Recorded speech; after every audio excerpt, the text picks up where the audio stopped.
So we would say, the big question we would ask is the following. It's a very simple question. If you think the future is one of climate change and resource constraints, what will be valuable? And we think it's those companies that if you expand them, global overshoot goes down. But the why is these companies will not run into ecological constraints, into resource constraints, and they also will be needed more because they offer a service that helps.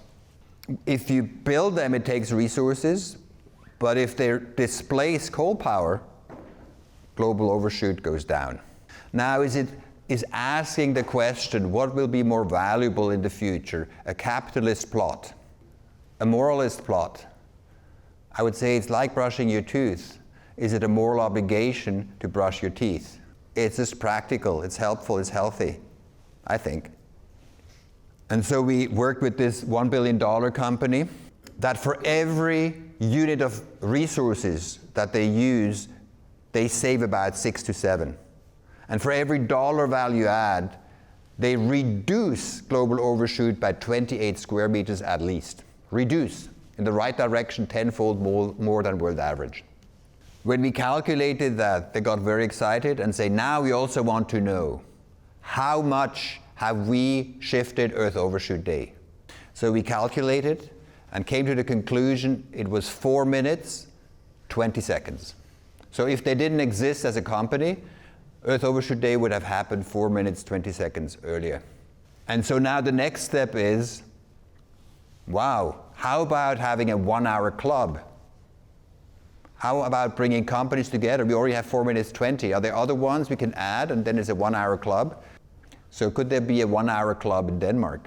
Could you identify areas where we could make our neighbors, ourselves, our family, our politicians understand what is really important and what can be done by it tomorrow? And so what we say now, it's very boring, but it's psychologically transformational, I think, and explain why. Is we say what we want is more resource security rather than less footprint. And why is it psychologically so transformational? Because saying, I want you to reduce is a resentment-producing engine. Because if I give myself up for humanity and shower cold and my neighbor doesn't care, I start to hate my neighbor, feel resentful and cynical myself, and give up on my cold showers, for example. So it's kind of, oh my God, I give myself up and I don't get any love back, it's terrible.